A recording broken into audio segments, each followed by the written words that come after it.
Hi everybody, I'm Mark Mazzatenta and I'm here to help strengthen your guitar skills. Today we talk about a favorite sound of mine. You could call it a scale or a chord type, and that's called the Lydian Dominant.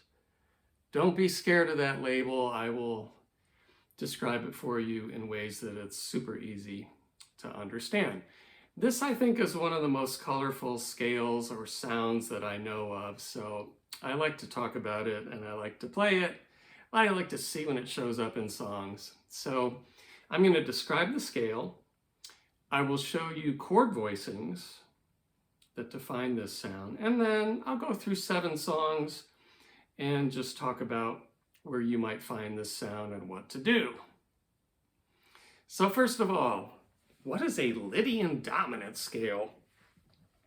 Well, when you talk about modal scales, sometimes they're confusing when you read about them in textbooks, but I simply just relate modal scales to a major scale or a natural minor scale and just note how they're different from one of those. So Lydian means that you're raising the 4th note of a major scale. So if I was to play D major,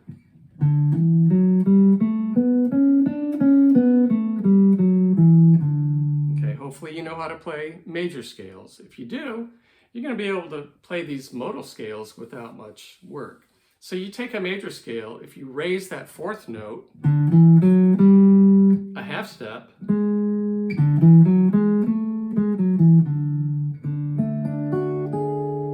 you get that Lydian sound, which is really beautiful. It sparkles. Now the dominant part of the label, Lydian Dominant, just means that you're lowering the 7th note of a major scale by a half step. So instead of that C sharp to D, which is a half step, you play C natural to D, which is a whole step. So now you have a major scale that has a raised 4th and a lowered 7th. That's all it is.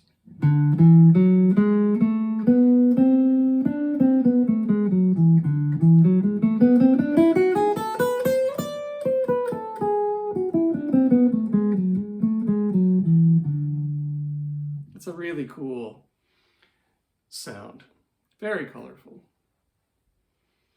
So you're going to see that in chord symbols. That same type of sound is going to be represented in some chords. And the chord that you're going to use that scale with is going to be labeled as a dominant 7th chord or a dominant 9th with a flat 5. Here are the voicings that are used. Well, here's 4 main voicings that are used, and I will link this in the description so you'll be able to have your own copy of this. The notes in red there, the dots in red, that's the root. So these are movable. You can move them anywhere along the fretboard. So I'll play each one of them. The one in the left top corner looks like that, and the root is actually a B on the 2nd fret. Very colorful. So that's a B9 with a flat 5 on top.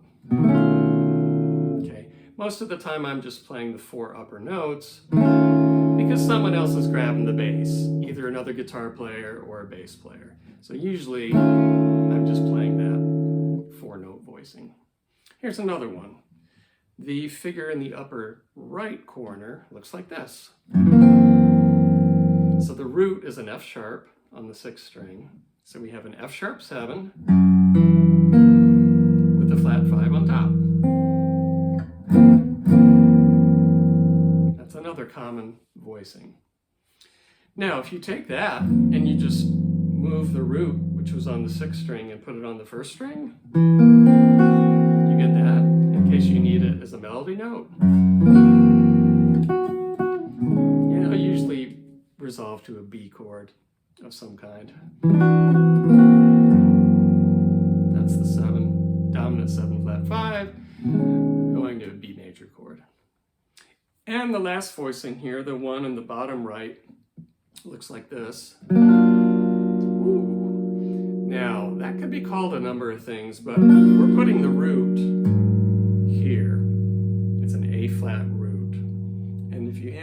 the other notes. You have root, lowered 7th, 9th, and here's the flat 5 on the 2nd string, and then you also have the 13th. So it's very colorful. This is an A flat 9 with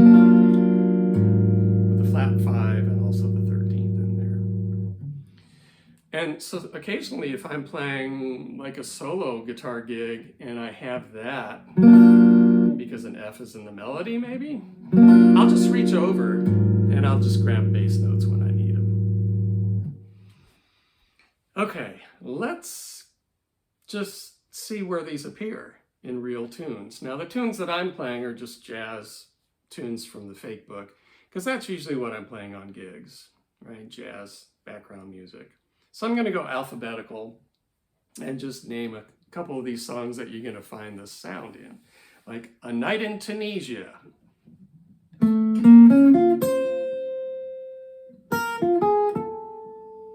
Now that first melody, it's kind of outlining an E flat 7 with a flat 5, or E flat 9, flat 5 on top. Now the flat 5 isn't in the melody. Well, I guess you could call it the pickup note, that A.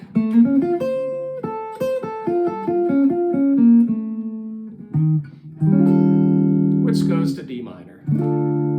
Okay, so you have this beautiful color, unstable chord,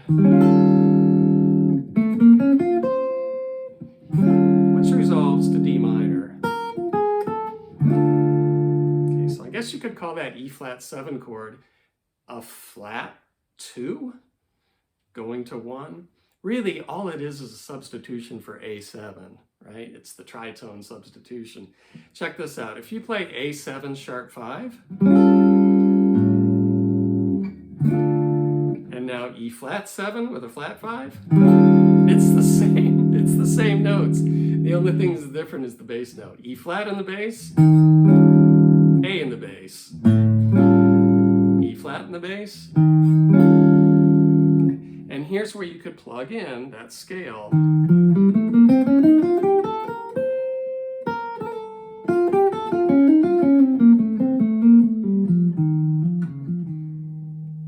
I just played an E flat Lydian Dominant scale. Now later on in the tune, there's an interlude. Ooh, there's another one, Dominant 7 flat 5. So that's where you plug in that Lydian Dominant scale. It's an E flat 7 sharp 11 is what it says in the music.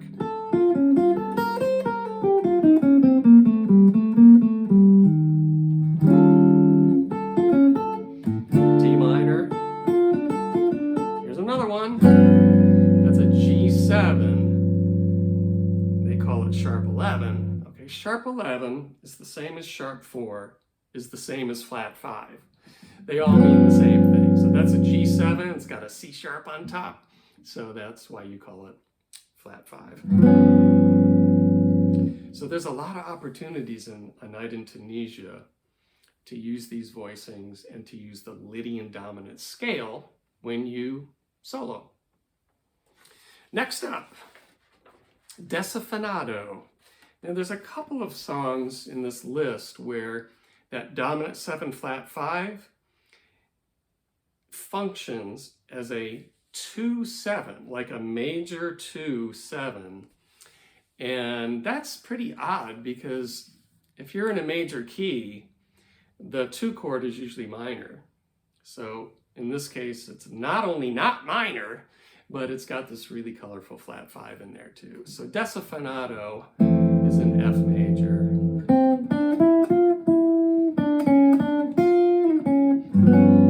There we go. There's that 2-7. It's a G7 flat 5. And the melody is actually that flat 5 note. So it really drives it home.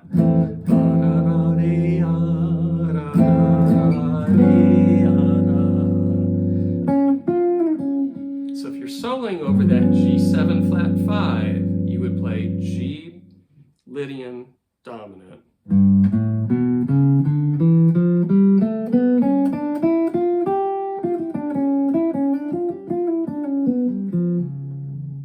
Very colorful. Next up, Moonlight in Vermont. Actually, if I'm going chronologically, Girl from Ipanema, since I just talked about Desafinato, Girl from Ipanema is exactly the same two beginning chords. It's F major,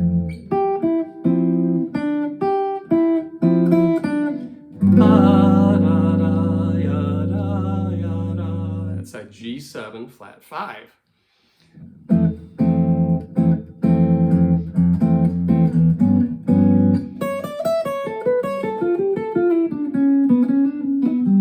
you play the Lydian Dominant.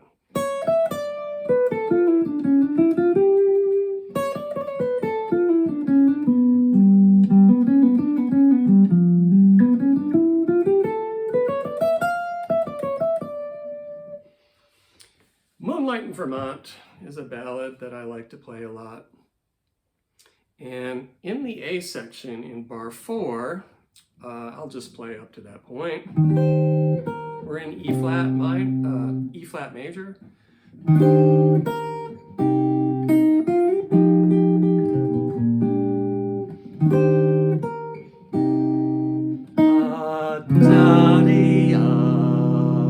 So that is a D flat 7. They label it sharp 4. It could be labeled flat 5.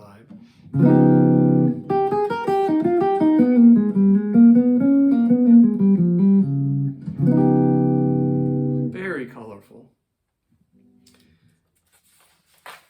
On the Sunny Side of the Street.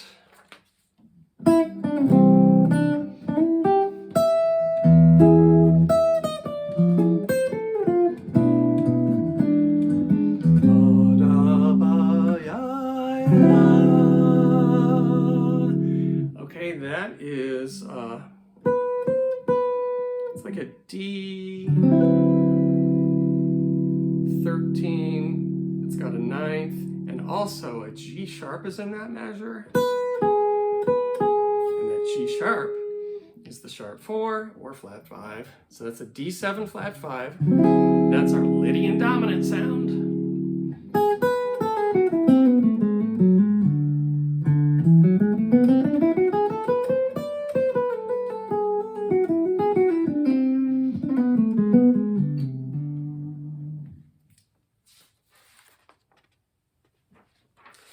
And Stella by Starlight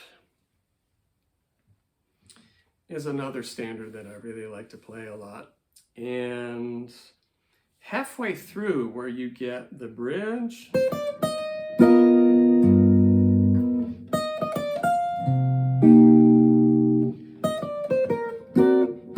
it is. That is an A flat 7 with a flat 5.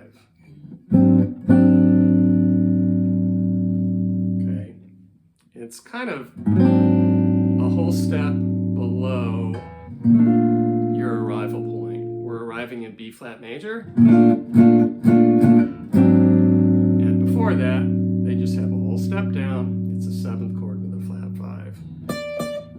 And it's in the melody.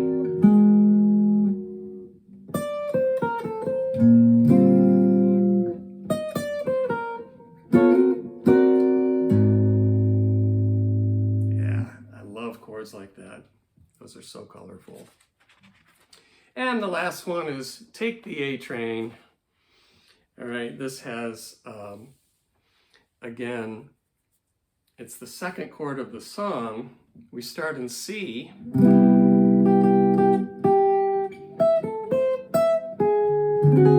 That 2nd chord is a D7 with a flat 5.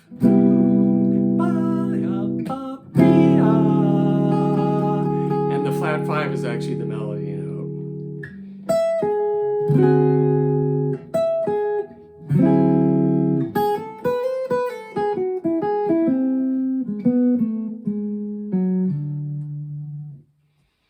All right, everyone. Now you know what the Lydian Dominant scale is. You know some voicings for dominant 7 flat 5s. And you have a little repertoire list here of where you might find that chord and that sound. So practice that scale in multiple octaves, and I think you'll really like how colorful that is.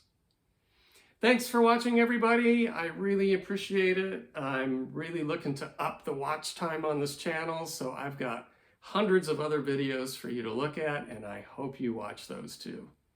Thanks. See you next time.